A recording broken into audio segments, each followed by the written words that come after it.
Introduction. We live in a regulated world. Some industries are far more regulated than others. And for good reason, I think.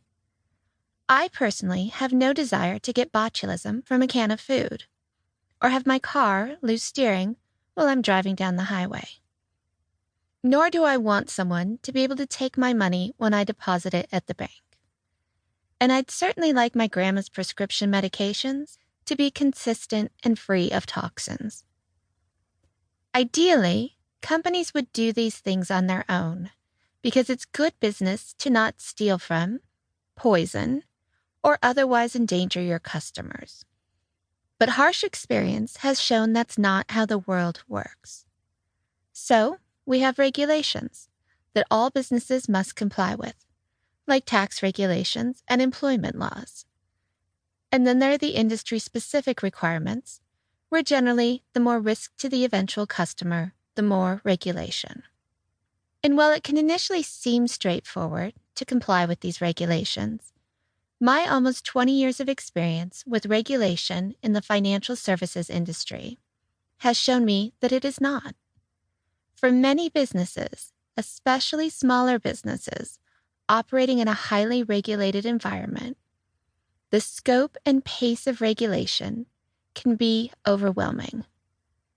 For larger businesses, it's usually more an issue of how best to build a compliance program that is effective yet still cost-conscious. So what I've tried to do in this book is lay out a framework for how to approach regulatory compliance and the different ways in which that compliance can be achieved. I'm an opinionated person, so I'll also touch on a few issues that aren't specifically regulatory compliance issues. For example, right up front, we'll discuss compliance as a business decision and what that means to everyone within the organization. I'll also touch on some concepts that originated in auditing and have found their way into compliance, such as tone at the top, and how industry best practices and regulatory guidance can skew the actual written requirements that apply to your company. All of this is part and parcel of regulatory compliance, in my opinion. Although there is also the basic framework of how to approach compliance that we'll cover as well. At this point, you're probably wondering who I am and why you should listen to me. What gives me the experience to write this book? My background is in financial services regulation.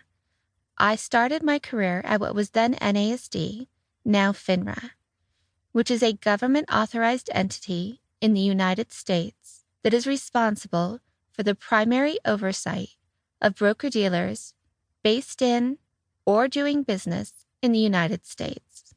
The Securities and Exchange Commission, SEC, then provides oversight of them, but the majority of on-site examinations of broker-dealers conducted in the U.S.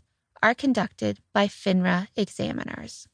I was initially a field examiner, conducting on-site exams of broker-dealers for compliance with FINRA as well as SEC requirements.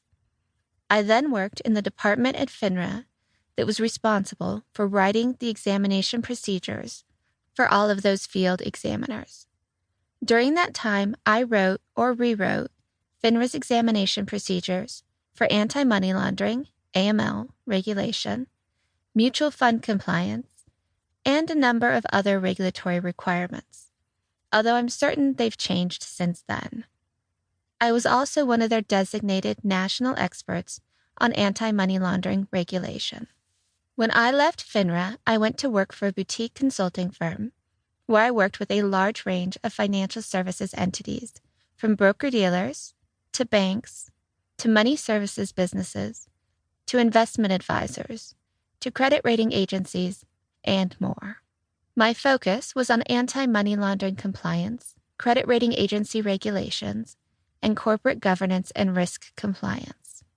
My clients at the consulting firm were some of the largest financial institutions in the world, and we often evaluated their compliance programs on an entity-wide basis.